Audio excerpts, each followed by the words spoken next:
2013, Invocação do Mal trouxe um frescor moderno ao gênero terror, com histórias reais e sobrenaturais investigadas pelo casal Ed e Lorraine Warren, como o caso da família Perron e o poltergeist de Enfield, dando início a um universo próprio de horror que obteve sucesso ao longo dos anos com as produções de spin-offs, como a trilogia de Annabelle, A Maldição da Chorona e A Freira. Com o saldo positivo dos filmes anteriores, a história de origem ganha um terceiro capítulo que finalmente chega aos cinemas após um bom tempo de espera. Invocação do Mal, Ordem do Demônio traz uma proposta diferente dos filmes anteriores, explora temáticas sobrenaturais já vistas em outras produções, ganha referências interessantes, mas o seu toque especial mesmo está na investigação feita pelo casal paranormal mais famoso do cinema.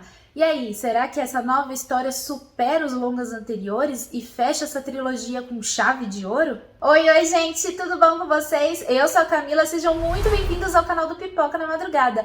E no vídeo de hoje eu finalmente venho falar sobre Invocação do Mal, A Ordem do Demônio. Tô há muito tempo esperando por esse filme.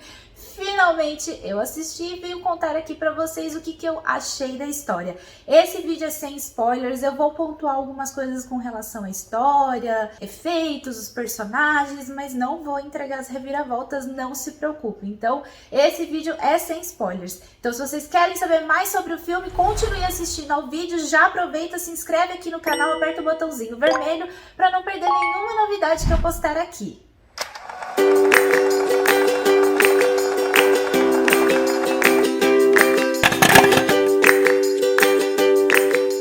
Dirigido por Michael Chaves, que também dirigiu A Maldição da Chorona, e com produção do James Wan, Invocação do Mal, Ordem do Demônio trata a história real de Arne Cheyenne Johnson, um rapaz acusado de assassinato nos anos 80, que durante o julgamento, conhecido como O Diabo Me Fez Fazer, a defesa tentou provar a sua inocência, alegando possessão demoníaca e negação da identidade pessoal.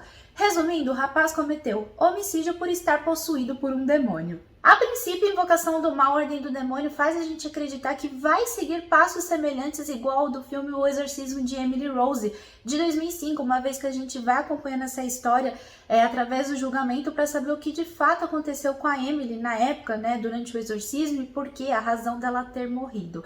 Mas a proposta aqui de Invocação do Mal 3 é diferente, porque a gente não vai acompanhar o julgamento do Arne, e sim os bastidores desse mal que fez o Arne cometer um assassinato e também ameaça não só a vida dele, como das pessoas que tentam ir contra este mal. Mas enquanto a gente está assistindo Invocação do Mal 3, é super normal você lembrar de O Exorcismo de Emily Rose, traz pequenas referências, tem cenas que faz você lembrar do filme em si, o que é bem interessante. Aliás, fica a dica, se você ainda não assistiu O Exorcismo de Emily Rose, assista, porque é muito bom. Se nos dois primeiros filmes de Invocação do Mal a gente tem uma casa mal assombrada que assola as vítimas que vão morar ali, que não sabe o que está acontecendo e vai descobrindo aos poucos, aqui nesta nova história a gente tem como tema central uma maldição que precisa ser quebrada e que se ramifica de forma macabra entre possessão, exorcismo e bruxaria, que são as temáticas essenciais desta história. Outro ponto interessante é que, enquanto nos outros filmes a gente vê um mal enraizado em determinado local, num único local,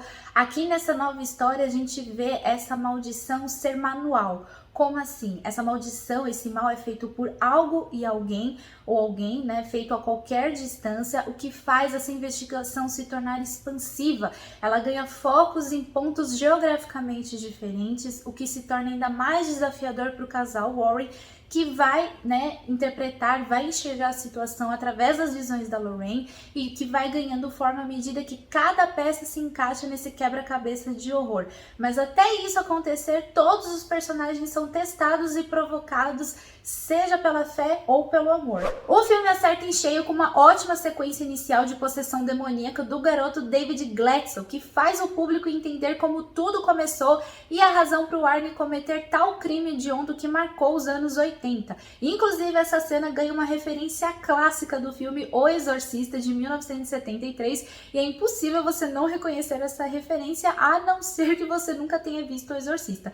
Mas mesmo que você não tenha assistido esse filme, gente, é só você ver uma imagem desse filme que você já vai captar essa referência, e ela é nítida e fica muito bonita. A partir do momento em que o crime é cometido, o filme não perde tempo e já se desenvolve em cima dessa possessão cometida através de uma bruxaria em que o casal Warren vai desmistificar todo o significado dessa maldição, saber a razão para que ela está acontecendo, quem está fazendo essa maldição e a razão para levá-la até as últimas consequências. Então a explicação ela acontece aqui no filme e o roteiro entrega isso de forma coerente e plausível à sua proposta. Em termos de narrativa, desenvolvimento e personagens, o filme acerta e entrega uma trama de terror satisfatória. No entanto, Invocação do Mal 3 ganha uma direção bem mais fantasiosa, deixando de lado aquela sutilidade de criar uma atmosfera de suspense, de implantar aquela sementinha da paranoia nos personagens, de criar dúvida e receio no público, no espectador que anseia pelaquela sensação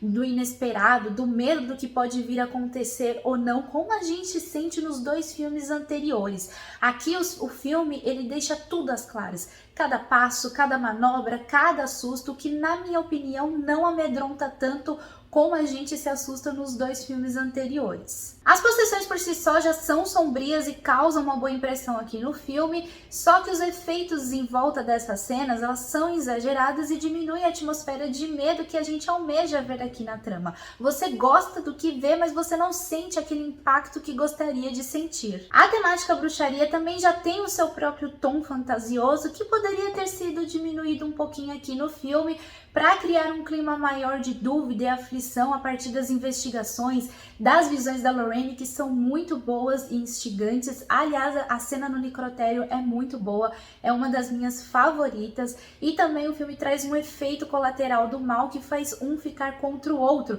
que é uma ideia genial e que poderia ter ficado um pouquinho melhor se a trama ganhasse toques de imprevisibilidade. Outro ponto que fica a desejar aqui no filme são os efeitos sonoros, que assim como os efeitos visuais são exagerados em cenas que não necessitam de um barulho. Então o filme ele se esforça para entregar alguns jumpscares funcionam, mas em alguns momentos eles acabam se tornando forçados. Então assim, tem momentos em que eles forçam ali com o barulho da batida dos pés no chão, o ranger da porta, a batida da janela, o carro disparando estrada fora, sendo que não tem necessidade de colocar um barulho tão forte nessa cena.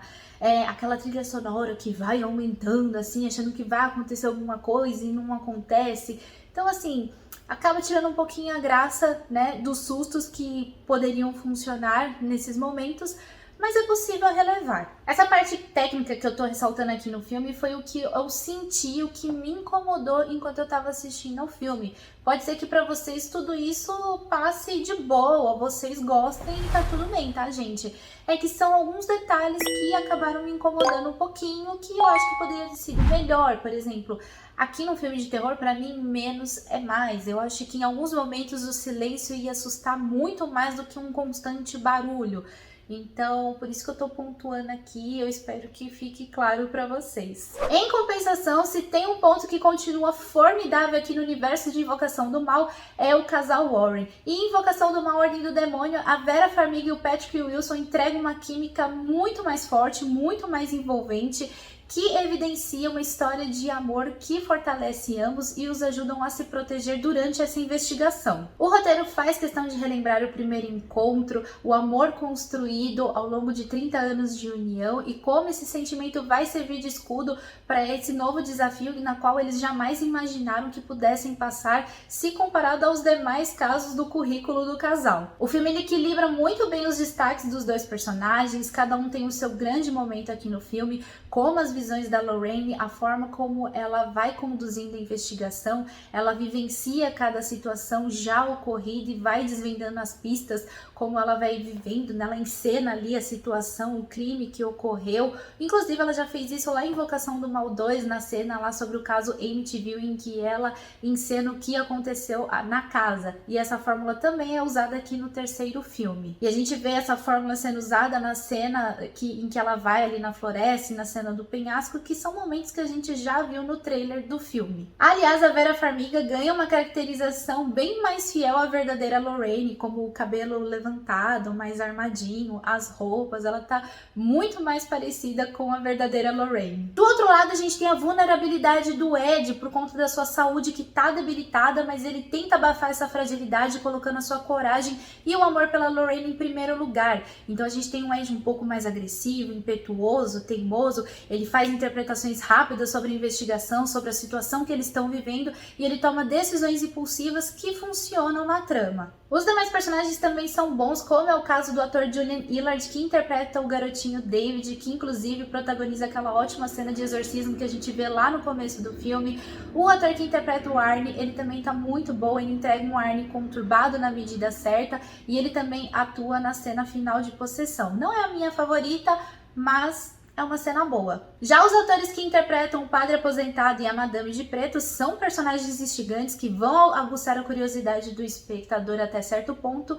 No entanto, seus plots acabam se tornando previsíveis, uma vez que o público acaba desvendando a charada antes do previsto. Invocação do Mal, Ordem do Demônio entregam a história real de assassinato, em que a trama desenvolve os bastidores dessa investigação, que traz possessão, exorcismo e bruxaria como temáticas centrais, a partir do protagonismo do casal Warren, que vai entregar uma cumplicidade muito mais forte aqui nesse terceiro filme. No entanto, o filme erra um pouco a mão ao entregar um tom muito fantasioso, efeitos exagerados, deixando de lado aquela atmosfera de suspense, medo e dúvida, e inclinando a história mais para previsibilidade em certos momentos.